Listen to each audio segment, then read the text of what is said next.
Hello friends, इस video में हम लोग सीखने का कोशिश करेंगे कि जो रिस्ट का एक्सरे होता है उसका फिल्मिंग कैसे करते हैं। ठीक, तो हमने क्या किया है, जितना भी पेशेंट का एक्सरे का स्टडी किया है उस सारे का सारे ए लिस्ट आपको दिख रहा है स्क्रीन पे। ठीक, जो ये सी आ रहा है सिस्टम है, ये क्या है, डेल कंपनी का है। ठीक, तो अभी हम लोग सीखने वाले हैं कि एक्सरे रिस्ट का जो फिल्मिंग होता है वो कैसे करते हैं। इससे पहले मेरे वीडियो को लाइक और सब्सक्राइब कीजिए ताकि सबसे पहले नोटिफिकेशन आपको पहुंच जाए। ठीक, तो चलिए हम लोग क्या करते हैं, सीखने का कोशिश करते हैं। जितने भी रेडियोलॉजी डिपार्टमेंट के स्टूडेंट हैं उनको यह देखना, इस वीडियो को देखना बहुत इम्पोर्टेंट है। अब क्यों इम्पोर्टेंट है, आप कहीं भी जाएंगे एक्सरे करने तो आप सीखना नहीं आपको पड़ेगा। क्यों नहीं सीखना पड़ेगा, जब तक आप मेरे वीडियो देखते रहेंगे जब तक आपको कोई भी चीज़ सीखना नहीं पड़ेगा। वीडियो से ही आप क्या करेंगे, सीख लेंगे। तो कहीं भी आप जाएंगे, किसी भी सीआर सिस्टम पे, एक्सरे के सीआर सिस्टम पे बैठेंगे तो आप क्या करेंगे, फिल्मिंग कर ही देंगे। अब ऐसा नहीं कि कहाँ से क्या करें, कहाँ से नहीं क्या करें, कहाँ से सेट करनी है, कहाँ से बैकग्राउंड सेट करना है, उस सारी चीज़ें को हम डिस्कस इस वीडियो में करने वाले हैं। ठीक, तो चलिए, जैसे मान लिए कि एक बर्फी पेशेंट है। ठीक, जो बर्फी देवी पेशेंट है, इसका हमने क्या किया है, रिस्ट का स्टडी किया है। तो इस पर क्या करेंगे, डबल क्लिक करेंगे। अब जब डबल क्लिक किए तो सबसे पहले हम क्या करते हैं, रिस्ट में दो व्यू में हम करते हैं, एक्सरे को एक्सपोज करते हैं। तो हम क्या करेंगे, इसमें दो इमेज वाले क्या करेंगे, दो खंड वाले इमेज लेंगे। ठीक, क्योंकि हमको इमेज रखना है तो क्या करेंगे, इसमें दो इमेज ले लेंगे। अब क्या करेंगे, इसको छोटा कर देंगे। अब इसमें हमको रखना है तो इस पर क्लिक अप करना पड़ेगा, तब फिर इसको क्या करेंगे, इमेज के लेंगे। ठीक, अब यहाँ से हम क्या करेंगे, इमेज को सेट कर लेंगे, जूम करेंगे इमेज को। ठीक, आप ऐसा नहीं कि हाँ आप जैसे इमेज आया वैसे ही दे दिए, ऐसा आपको नहीं करना है। इस इमेज को सेट करना पड़ता है अच्छे तरीके से, उसका बैकग्राउंड से सेट करना पड़ता है। तो चलिए हम क्या किए, इस इमेज को जूम कर दिए।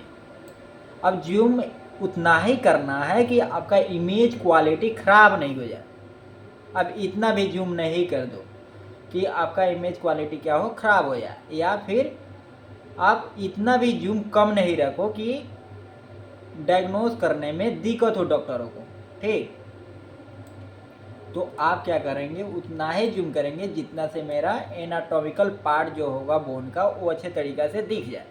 तो मेरा जो रिस्ट है वो अच्छे तरीक़े से दिख रहा है। ठीक, सारे के सारे बोन, या जो ये बोन टिश्यू है क्या है, इसका हमने क्या किया है कि पहले से जब स्कैन किया है कैसेट को या इमेज को, तो उसको क्या किया है, हमने क्या किया है, एफसीआर बना रखा है ऑलरेडी।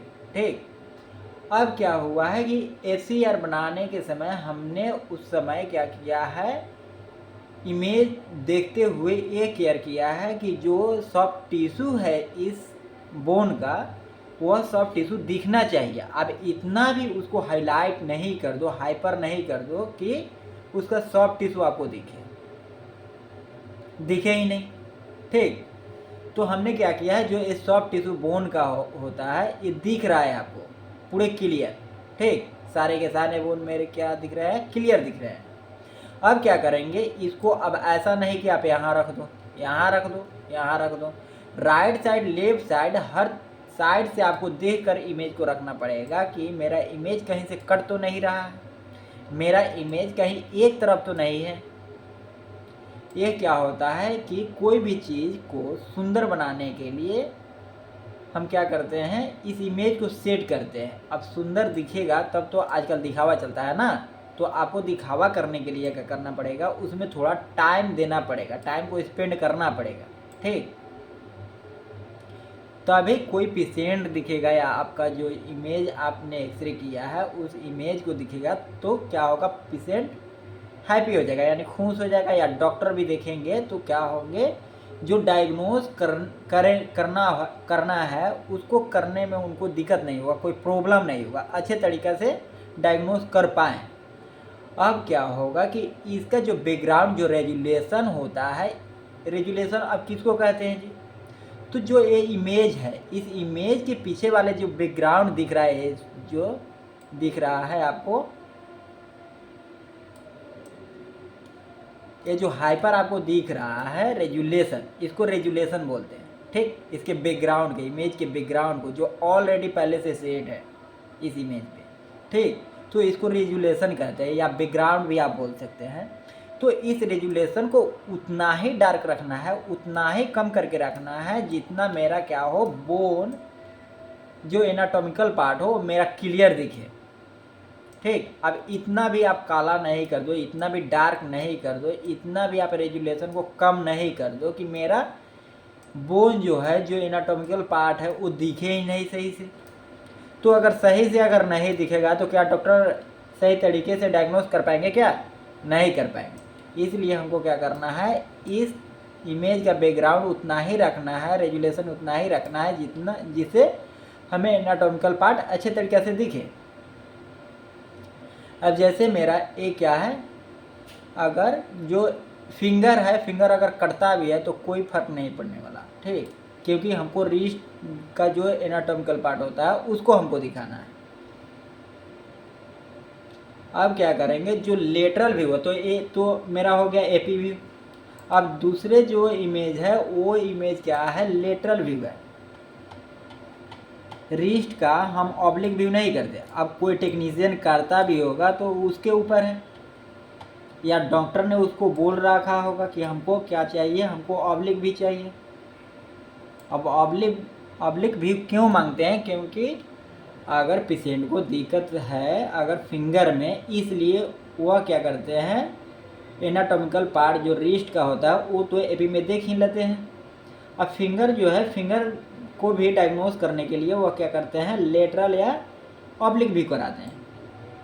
तो इस इमेज को भी हम क्या करेंगे, उतना ही पे सेट करेंगे, उतना ही जूम करेंगे जितना मेरा एनाटॉमिकल पार्ट जो है वो ख़राब ना हो, अच्छे तरीके से दिखे, ताकि हम डायग्नोस अच्छे तरीके से कर पाए या डॉक्टर कर पाए। मेरा क्या हुआ कि इमेज क्वालिटी सही है। अब क्या करेंगे, इस इमेज को हम कहीं नहीं रख देंगे, कहीं नहीं रख सकते आप।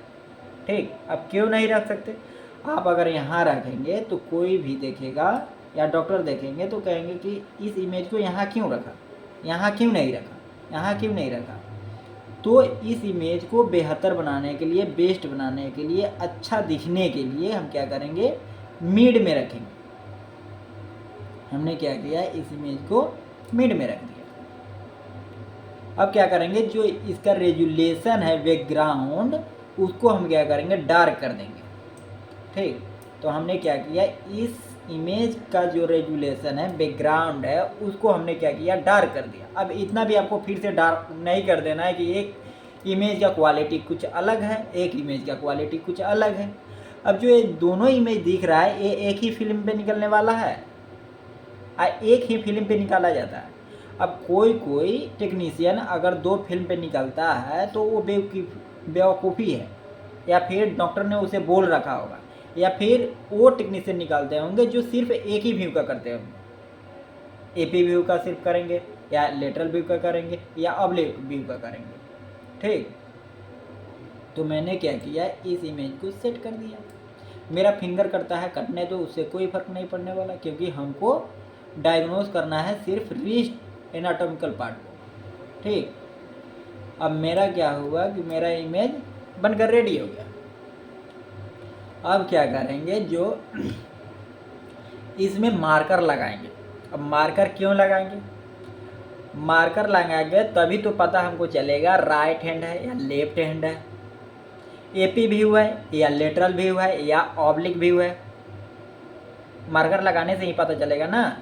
कोई भी इमेज को देखेगा, कोई भी इंसान, कोई भी डॉक्टर, तब वो समझ जाएगा कि नहीं ये राइट हैंड का है, ये पीए व्यू है, ये एपी व्यू है, ये ऑब्लिक व्यू है। इसलिए हम क्या करेंगे, इसमें मार्कर लगाएंगे, और मार्कर लगाने का नीड भी होता है। अब क्या करेंगे, जैसे अब ऐसा नहीं कि क्या हुआ कि पेशेंट शांत है, कुछ बोल नहीं रहा, उसका आप क्या किए, डॉक्टर ने लिख दिया लेफ्ट और आपने कर दिया राइट, तब तो गलत है ना।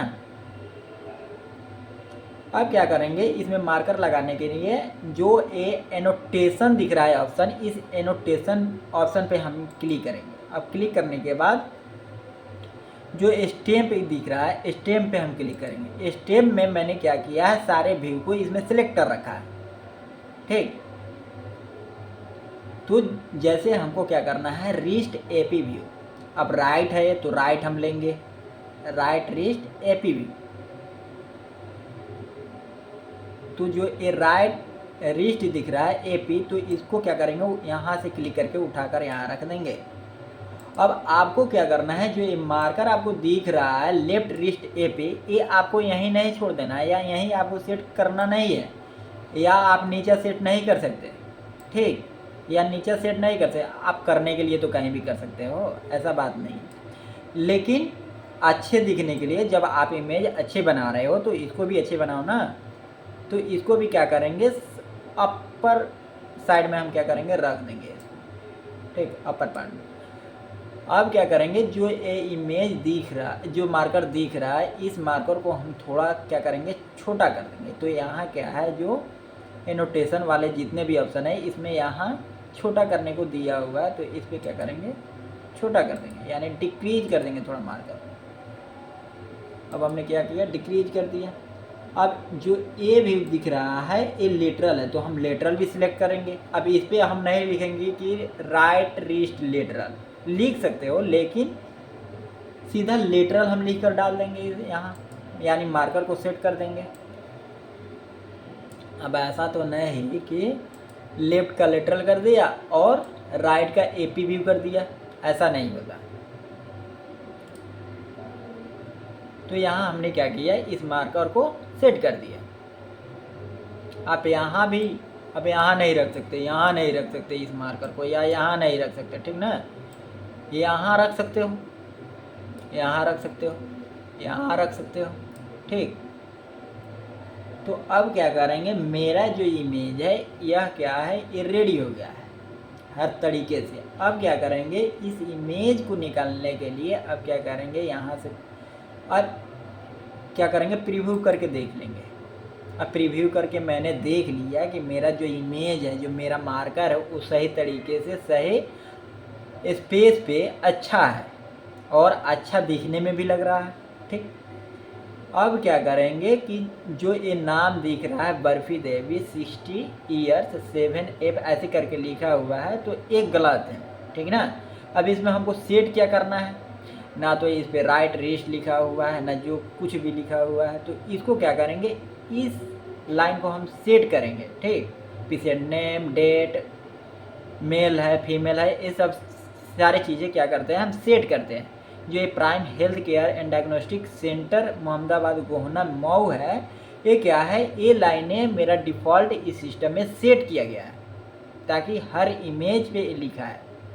ठीक, इस डायग्नोस्टिक सेंटर का ये नाम है, prime health care and diagnostic centre. ठीक, अब क्या करेंगे, हमको ये नाम सेट करने के लिए, सही करने के लिए हमको कहाँ से करना पड़ेगा, तो एग्जिस्ट करेंगे। एग्जिस्ट का मतलब होता है बाहर आना, तो हम क्या किए, बाहर आ गए। अब क्या करेंगे, जो ये फूटर कॉन्फ़िगरेशन दिख रहा है, इस फूटर पे हम क्या करेंगे, क्लिक करेंगे। अब क्लिक करने के बाद पेशेंट नेम है, तो पेशेंट नेम है, तो पेशेंट नेम यहाँ सही है, जैसे बर्फी है तो बर्फी सही है। अब इसमें मान लीजिए कि इसमें MRS भी डाल देंगे, मिस्टर्स। ठीक, बर्फी है तो बर्फी को रहने देंगे, देवी है तो देवी को भी रहने देंगे। अब जैसे यहाँ 60 लिखा हुआ है, तो 60 क्या है भाई, पता ही नहीं चल रहा, तो उसको हमको दिखाने के लिए एज लिखना पड़ेगा, एज। तो एज कितना है, 60 है, तो 60 को रहने देंगे। वाई से ईयर और एफ से फीमेल, यानी वाई क्या कर रहा है, ईयर बता रहा है, यानी साल बता रहा है कितने साल का है, और एफ क्या कर रहा है, वो डिनोट कर रहा है मेल है या फीमेल है, यानी जेंडर को डिनोट कर रहा है। ठीक, अब क्या करेंगे, यहाँ डॉक्टर लिखेंगे, डॉक्टर नेम भी, ताकि मेरे इमेज को जो डॉक्टर डायग्नोस कर रहा है उनको भी तो पता चले कि हमने क्या किया है, इस पेशेंट को एडवाइस किया है, सजेस्ट किया है, और इसने क्या किया है, उस सेंटर पे से करा कर लाया है। ठीक। तो डॉक्टर जैसे रवि कुमार जो भी डॉक्टर का नाम रहेगा वो लिखेंगे, ठीक ना। अब ऐसे नहीं कि हाँ अपना ही नाम लिख दो, ऐसे नहीं होता, ठीक। जो डॉक्टर ने उसको रेफ़र किया है उस डॉक्टर का नाम डालेंगे। अब MBBS है तो MBBS लिख देंगे, MD है तो MD लिख देंगे, ठीक। अब जैसे यहाँ भी एज दिया हुआ है तो इसमें भी आप डाल सकते हो, ठीक ना। अब ऐसा नहीं कि हाँ इसमें नहीं डाल सकते, इसमें भी आप क्या कर सकते हो, डाल सकते हो एज। अब यहाँ लिखा हुआ है जैसे एज 60, तो हमने क्या किया, एक ही लाइन में क्या किया, सारे को दर्शा दिया और ये सारे के सारे क्या आएंगे, लिख करके आ जाएंगे। तो हम क्या करेंगे, इसमें से एडिट कर देंगे सारे के सारे, ये सब बेकार का लिखा हुआ है। अब क्या है कि जो ये स्टडी डिस्क्रिप्शन है, ये स्टडी डिस्क्रिप्शन में क्या करेंगे, इसको डिलीट पहले कर देंगे। अब क्या है, राइट रिस्ट है तो राइट लिखेंगे, रिस्ट है तो रिस्ट लिखेंगे, ठीक। अब जो हमने किस व्यू में किया है, तो जैसे AP व्यू हमने किया है तो AP लिख देंगे, और ऑब्लिक लेटरल है तो लेटरल डालेंगे, ऑब्लिक है तो ऑब्लिक डालेंगे। तो हमने क्या किया है, लेटरल किया है तो लेटरल क्या करेंगे, शॉर्ट फॉर्म में LAT डाल दिया। अब क्या हुआ कि हमने क्या किया, राइट रिस्ट का किया तो राइट रिस्ट लिख दिया, और AP व्यू और लेटरल व्यू में इस इमेज को हमने क्या किया, दिखाने का कोशिश किया। अब जो एक क्लिनिक नेम है, इस क्लिनिक नेम का में क्या करना है, ये डिफ़ॉल्ट ऑलरेडी सेट होता है इस सिस्टम में, ठीक। इस सेंटर का नाम है prime health care and diagnostic centre. तो ये क्या होता है कि ये हमेशा के लिए, ये आपको इसमें कोई चीज़ को चेंज नहीं करना है, एडिट नहीं करना है, ठीक। ये हमेशा डिफ़ॉल्ट सेट होता है कि वो आपके इमेज पे लिख कर ही आएगा। अब क्या करेंगे, ओके कर देंगे। जैसे ओके हमने कर दिया, अब क्या करेंगे, प्रीव्यू करेंगे। अब देखिए आपका जो इमेज है पहले से ऑलरेडी जो मार्कर हो रहा है वो अच्छे तरीक़े से दिख रहा है। अब क्या है, जो यहाँ पेशेंट नेम देख लेंगे कि कोई वर्ड तो गलत नहीं है, कोई लेटर तो मिस नहीं हो गया, ठीक। तो Varfi Devi age 60 YF doctor Ravi Kumar MD, right wrist AP lateral view, ठीक। जो ये डेट दिखा रहा है ये थोड़ा आगे पीछे करके दिखाता है, 21 तारीख 1वां महीना 2024। कब हुआ है, तो 11:59 AM में हुआ। अब देखिए जो क्लिनिक नेम है वो नीचे मेरा लिख करके आ रहा है, ये डिफ़ॉल्ट सेट होता है कि prime health care and diagnostic centre Mohammadabad gonna Mau, ठीक। तो मेरा क्या हुआ, इमेज रेडी हो गया डायग्नोस करने के लिए, ठीक। अब क्या करेंगे, यहाँ से हम प्रिंट कर देंगे, या सेव करना होगा सेव कर देंगे, ठीक। अब क्या यहाँ दिखा रहा है, जो ड्राई पिक्स दिखा रहा है, प्रीमा या प्राइमा, आप इसको पढ़ लीजिए। तो ये क्या है, ये जो नीचे एक दिखा रहा है 8x10, 8x10 कहने का मतलब जो मेरा फिल्म साइज है वह 8/10 का है, यानी 8/10 वाले जो फिल्म का साइज है उस पर यह इमेज क्या होगा, प्रिंट होकर आएगा, ठीक। अगर नहीं तो उसमें जिस इमेज को आप सिलेक्ट करना चाहते हैं, जितना बाय जितना का साइज है उसको आप सिलेक्ट कीजिए, फिर उस पर प्रिंट कीजिए सेलेक्ट करके, ठीक। तो हमने क्या किया है, इस इमेज को प्रिंट करके ऑलरेडी पेशेंट को दे दिया। अब इस वीडियो में इतना ही, मिलते हैं नेक्स्ट वीडियो में, टेक केयर, बाय बाय।